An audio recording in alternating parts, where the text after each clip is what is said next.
got Timber through some local resident.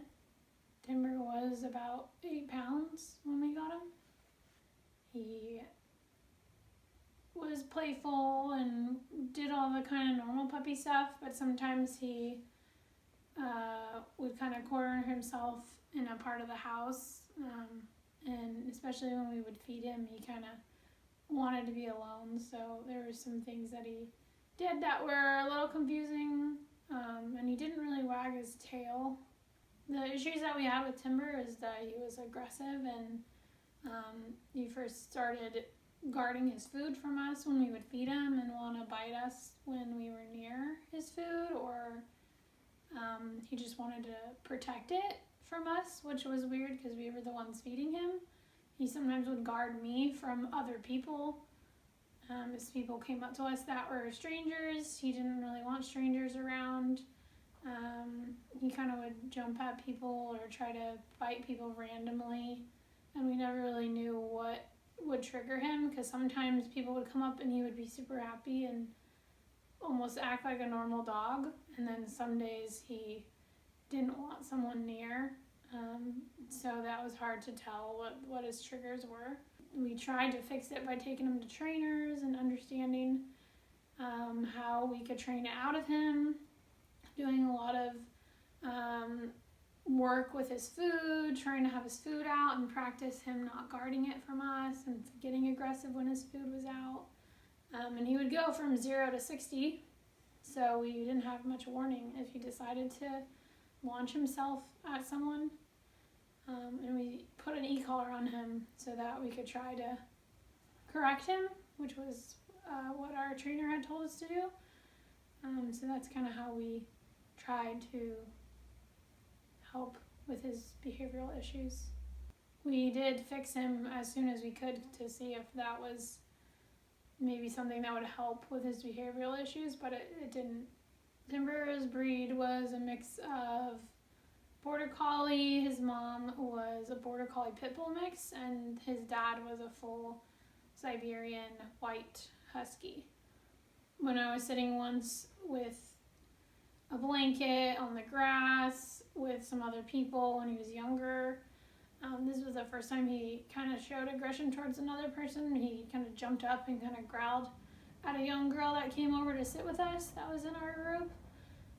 He didn't bite, but he wanted to scare her off. Another time he launched himself and tried actually to bite when he was older. My husband Doug's sister, so he was very much like, Jekyll and Hyde. Like, he had two sides of him that I just never knew which side of the coin I was going to get that day. If he was going to be like the playful dog, or if he was going to be more aggressive and just didn't want anything to do with me. Anyone that knew us knew that Timber had issues. I mean, we didn't let people around him really. So it was pretty apparent that his issues were getting worse when we didn't let people come over.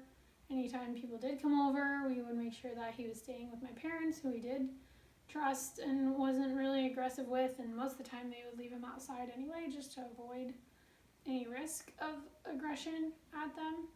Most of our weekends were spent training Timber, working on his behavioral issues, and would see, trainers in LA that rehabilitate dogs that kill other dogs, like really hardcore aggressive trainers we would go to, because his issues weren't about, learning to sit and stay and obey commands. It was controlling his own behavioral issues that we just didn't understand what those triggers were and why he would get so aggressive at people for no reason.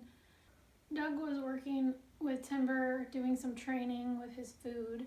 That's where a lot of his aggression showed up, was first around food, and they call it resource guarding. I had a bowl of food out and was trying to hand feed him and get him to trust people being around his food. And so he was eating, and Doug had reached his hand by him, and he bit Doug in the hand and did kind of like the death shake that dogs do when they're trying to, kill something in the wild. He was still very aggressive, and it just no longer felt safe in the house to have him around anymore.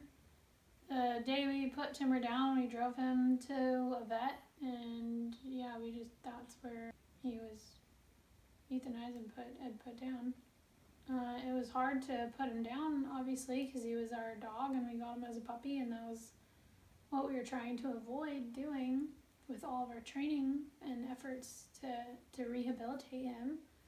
And none of the training was really working, and even one of our trainers said, even if he does respond to the training, he could always relapse, and that relapse could be devastating. I mean, he could attack a child, he could permanently scar someone's face if he attacked someone in the face, and so he was just always a liability, even if he started responding better to the training. The one thing I learned from this experience with Timber is I don't feel now comfortable adopting dogs from a shelter or any other third party right now anyway, as far as puppies.